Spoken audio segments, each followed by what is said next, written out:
is time for another episode of The Drop. We are at Cactus Music World Headquarters. I'm Ruben. This is Quinn. He's got the list. Let's do it. All right, we're going to kick it off. We're going to talk about a great live in-store performance this weekend at Cactus, Saturday, 1 p.m. Chris Lively, local Americana, well, he's Texas Americana, country, but singer-songwriter kind of guy. This is his fourth record.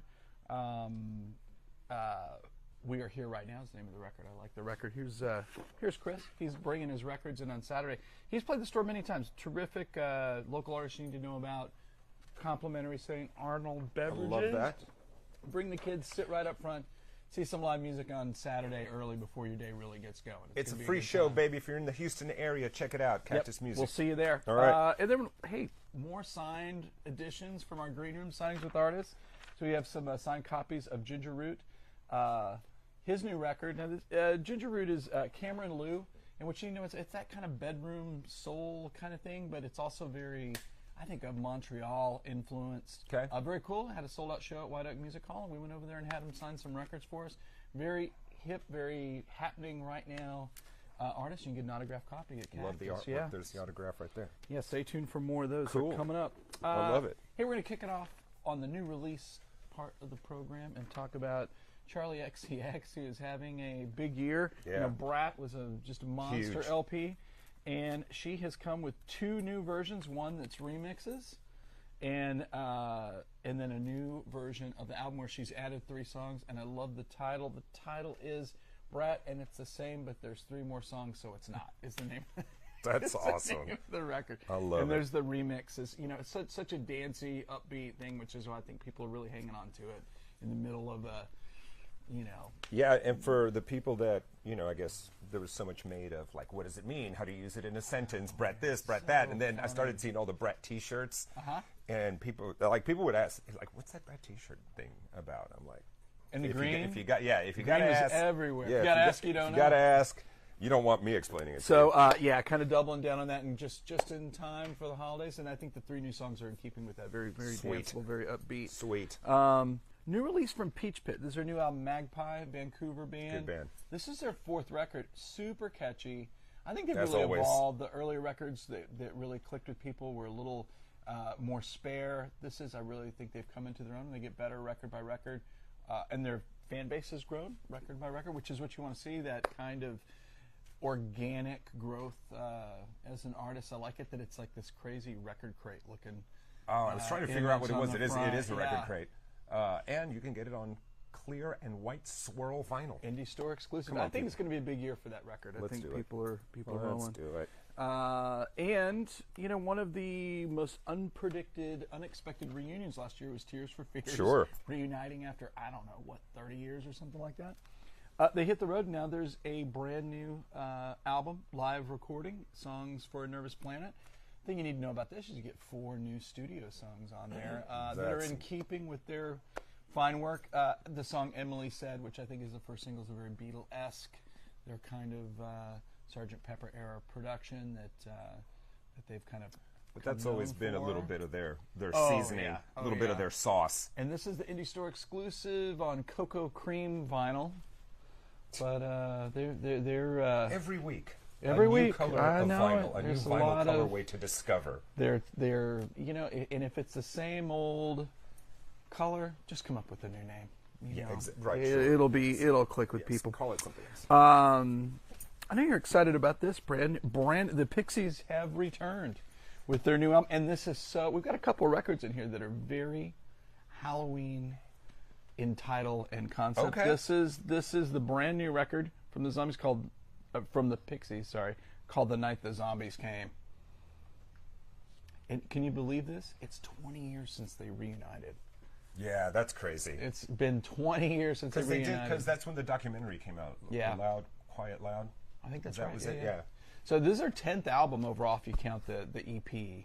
I think it's solid in keeping with their best work. And if you're a fan, you're going to dig it. If you're not, you're going to probably say it's more Pixies stuff that you won't want to listen to. But Yeah. I think it's great. And we're up to Emma Richardson on bass. They really keep as Paz Slurman departed. revolving door membership. I think that's what that is. They're out there. all the former gals that played bass in the Pixies should form an all bass band. that'd be pretty good. I could see it. Hey, there's a new Halsey record. This is her 5th record. This is her debut for Columbia. She was on Interscope forever. Interesting concept behind this record. She envisioned this as what if she was a artist, performer in every era, like, of popular music. Now, sonically, it doesn't necessarily sound like, it doesn't drift stylistically track to track, Right. but I'm guessing from the lyrical content, that's what she's talking about. I think fans will dig it. She kind of, sometimes switching to labels a good reset moment for you as an artist, and I think that's what she's having right now. This is getting some like Ouija board vibes from the totally, the art direction there. Well, and the name of the album is The Great Impersonator, so Well, there you go. she's got 10 personas on that. All right, I think is what's happening. Brand new record from Laura Marling. This is Patterns in Repeat. And if you don't know Laura, I don't know Laura. Laura is a British folk singer in the classic sense, you know, very much like a Sandy Denny, brilliant guitar player, just has this unusual timbre to her voice. Really, you know, she's big shakes across the pond. It never really clicked over here in a big way, but she does sell records over here in I believe this is her 4th record. I would encourage you to listen to it. Like, great, you know, just very simple guitar and voice. All right. Kind of dialing it back. If you've been listening to a lot of kind of current big pop, you just listen to the Halsey record, dial it back, and just go to like the sound of a voice in the room. Mellow. That's always good. And this laid record's back. a reflection on motherhood. She just had a child, so there you go. Boy, I think this is there's tribute records every year. I think we're a little bit maybe running out of people to do tributes to. Yeah. But this one is really cool, and I tell you why it's cool is because it's not from an artist. The reference material is not an artist who's a household name. It's David Olney, and this album is called Can't Steal My Fire. And let me tell you who you get on this. You get the Steel Drivers, Buddy Miller, Steve Earle, Lucinda Williams, Willis Allen Ramsey, Jimmy Dale Gilmore. Really a who's who of, and they sneak in a Townes Van Zandt cover at the end. Jeez. Yeah, so he's a songwriter, moved to Nashville in the 70s, got to know Guy Clark and Townes Van Zandt. And ran with that group. Ran with that group. He's had his songs covered by Emmylou Harris and Linda Ronstadt. One of his songs that kind of pops up over and over is a song called The Maker, which Daniel Lanois covered, Willie Nelson covered it. Wow. Emmylou. He's super cool. Brilliant songwriter, and kind of getting his due with this, with everybody paying respect to him on the New West label. But it's really, you know, some of the covers records are in tribute records are not fully realized. This one is. Yeah. Very, very well done. So check that out if you're an Americana fan. Unlikely collaboration. Yes. James Blake and Lil Yachty. Yeah, I was. Yeah, when you sent the list out, I was like, "What? That's not. I know, that's a typo." When it was solicited, I'm like, "Oh, okay." Bad Cameo is the name of the record. Really, one of the modern pioneers of electronic music and really electronic soul music, being James Blake, and then Lil Yachty, of course, as a rapper. I think he's pretty immediately identified as got like this kind of sing-songy style to him. It's cool. This is an unusual record. It's much more low-key than I would have expected. I think it's one of where sometimes these collaborations end up being you know where it's coming from with regards to both of them. This is one that's kind of goes somewhere a little different, and it's a little. Whoop. Does it work? I think it does. Okay. I think it does. It requires So repeated listening. I will point out the beverages of choice Yeah, on the cover there, and you get this one in purple translucent vinyl. Oh yeah. Nudge, nudge. It's probably Wink, You wink. got some There you go. get some lean probably kind of shot in business Houston. going there. Oh yeah. You know. Next up, Willie Watson. Oh, this is a great sleeve face, right? Hey, yeah. It does work. Yeah. Willie Watson was one of the founding members of Old Crow Medicine Show. He bailed pretty early on, and really people were wondering how the band was going to recover because he was a big personality and really guiding force behind that band.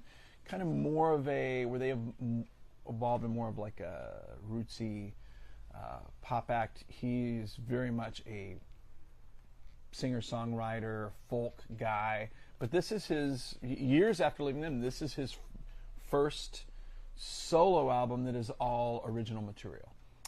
He really embraced that troubadour type thing, and he's got a very distinctive voice.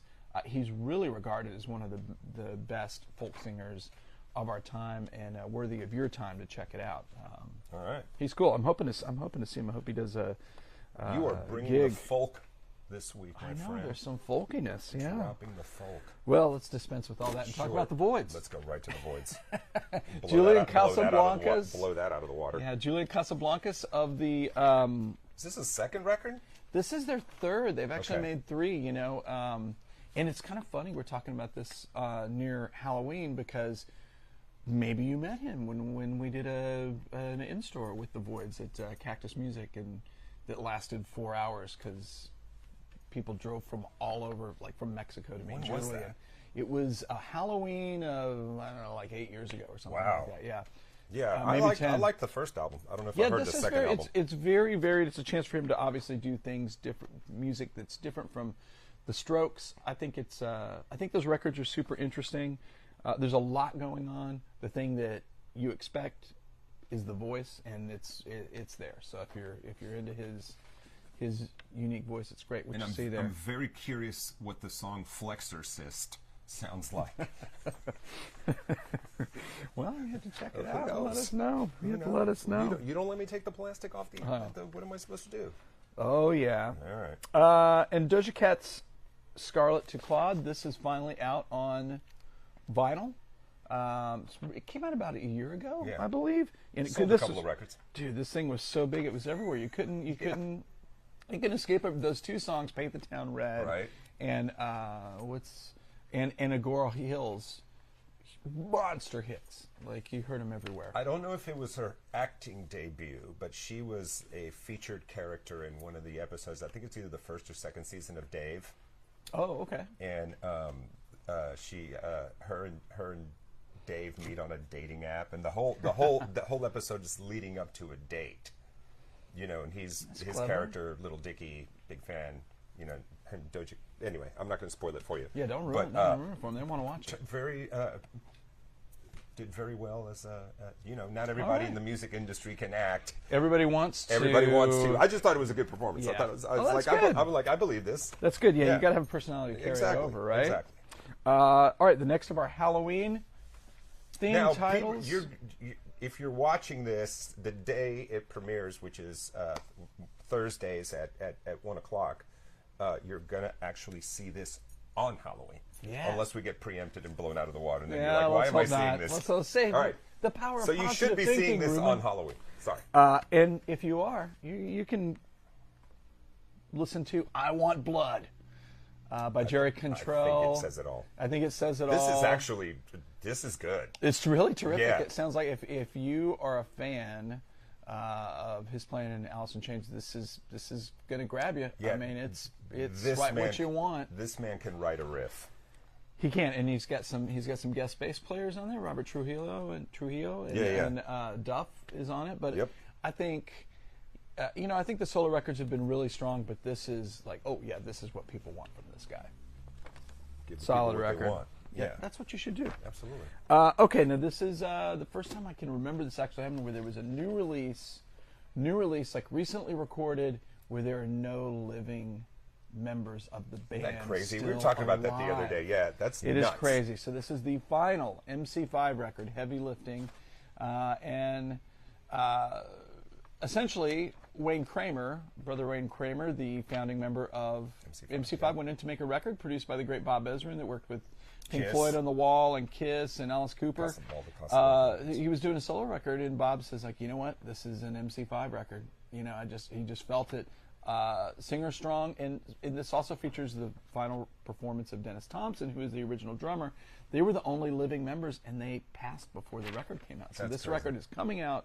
That's no nuts. original members living. It's wild. That's but wild. It's heavy. You got Tom Morello on it, Slash, Vernon Reid. It's a guitar freak out. It's a guitar freak out. So just Well put, my friend. just dig it. Well put. You want to talk about some reissues? I want to talk about some reissues. All right, let's do it. Because I know what you're about to reissue. Green Day, American Idiot. Big record. 20th anniversary of this record. And, this is... They made the Broadway play too Broadway out of play. this, right? Yeah. So this is such a monster record in their catalog. It's punk rock. It was kind of genius concept. Punk rock opera hadn't happened before. Of course, the songs were great, but it just became this monster work. It sold 23 million. The numbers are nuts. 23 million worldwide, 9 million in the States. Became this Broadway play that was huge. We're showing you the LP, but there is a monster super jumbo box set that's got DVDs and CDs and the whole thing, and it's like that thick. Super cool. Tendonitis won't allow us to hold. No, it won't. No. It's too big. But anyway, so this is a celebrated record by the band, and just in time for the holidays, with tons of extra content. So you want to check for that out. Green Day fan in your life. Oh, yeah. Put that under the tree for him. And so now with the expanded pressing capacity in the United States and around the world, you're starting to see records that just, they couldn't press them on vinyl when the records came out. So you're seeing records sneak out like this. This is the sophomore record from her. This is I Used to Know Her. This has been 5 years since it was released, now available for the first time on record. Obviously, one of the really modern era coolest soul artist to emerge, brilliant guitar player. She's visible everywhere. In commercials, TV. She's great with a walk on. It's like she will get that and jam with anybody. I love that about her. And I think on gold vinyl. Oh, we haven't had that. Gold vinyl, just like her nails. I see that. The drop viewers are already calling. They want to get this, and I don't blame them. I think Fender did like a signature guitar with her. I think they did a collab with her. Yep, she's great. Yep. Okay, and we're going to close out the reissue part of our program with Queen One, their 1973 debut album. Like a lot of debut albums, the band was never really happy with what was released. They always felt like, it got done too quick. They didn't get the song tracking order wasn't what they wanted. The producer makes calls on that if you're a baby band. So they have gone back, meticulously restored it, remixed it, and they added in the track, I think it is Mad the Swine, that had not been on the record that they wanted on the original record. That's back in there. All the reviews are, it sounds great. And I think this is a really fun record. We all know what Queen became. You dig my Queen Halloween I saw shirt? It. It's very cool. It glows in the dark, by the way. Of course it does. We all know what they became, but this is the jump-off point. This is where it young starts. Freddie Mercury. Yeah, I mean, it's fun to hear how they started and where they jumped. And guess what, man? Oh, it's embossed. It's embossed. Yes, Gold. Gold. Solid gold, Look, baby. man. Gold embossed. You need this in your life. Go get it. Ruben? Yes, sir. I got news for you. What's up? You're in the... I'm in the vinyl vault. You're in the vinyl vault. I am in the vinyl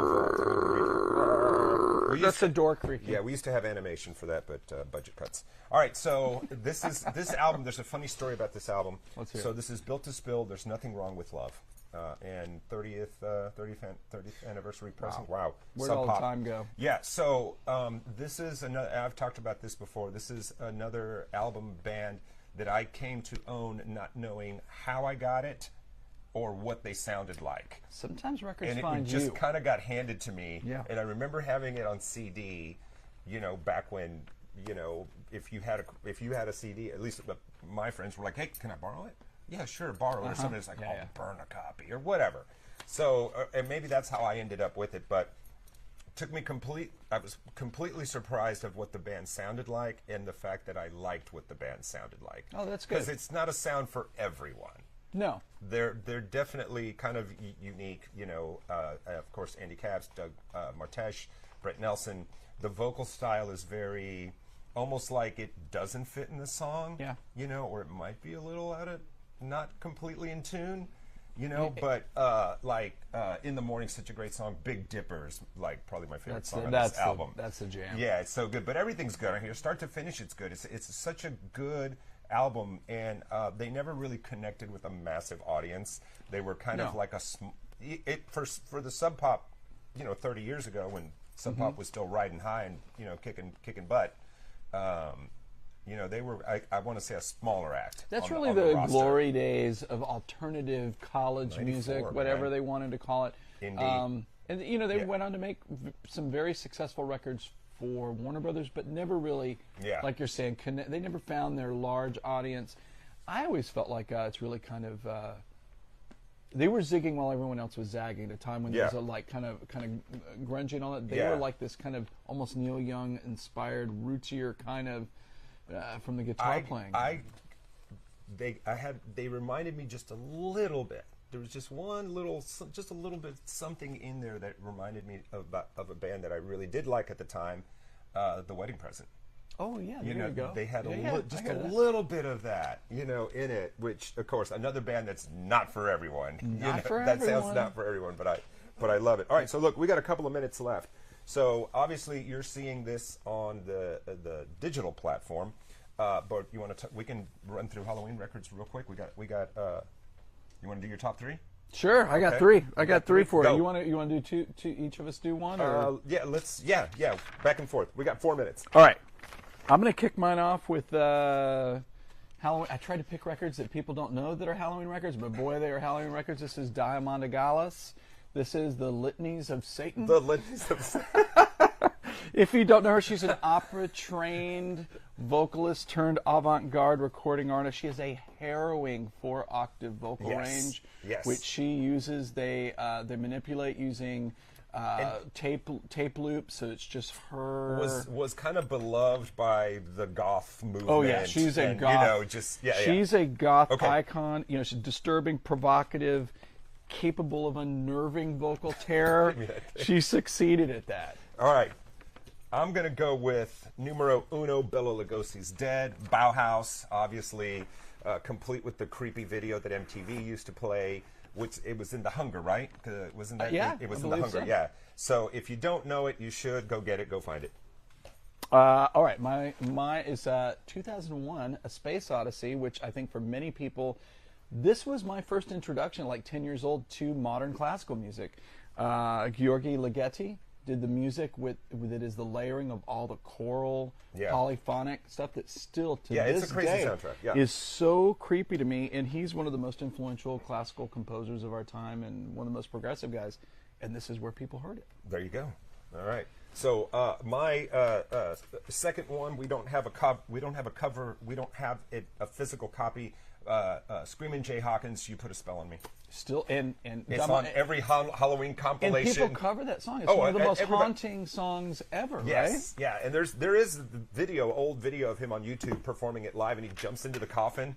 He used to bring a coffin out on stage. Anyway, all right, go. All right, last one is we're going to end on a funny note. There are tons of these out there. They're the sounds of Halloween scary sounds. It's usually a guy with a shovel. Creaky door, guy with a shovel. And there were tons of different ones of these because record companies didn't have to pay royalties on them. So everybody had to have one in their catalog to sell around the holidays. All right, 1 minute left. We're going to go with Iron Maiden, The Number of the Beast. And obviously the song Number of the Beast. It's Vincent Price, right, at the beginning? Yeah. And there it is, which is just him reading Revelations from the Bible, but it's totally spooky, and then it kicks in, and of course it's the good old galloping metal mayhem of Iron Maiden that we've come to love. 1982. The last thing I'm going to say about this, my friend Chris Oceanby was a great artist and had a textbook that he covered in paper and did this by hand exactly like this, and it was incredible. Wow. And I loved it. And I hadn't heard the album at the time, but I thought that was a cool thing to have on your books. All right, that is the drop. People, every Thursday, you get it, 1 o'clock, and you can also download on fox26houston.com and the Fox Local app, downloaded for your smart TV and your smartphone. We'll see you next time. Peace. We're out of here.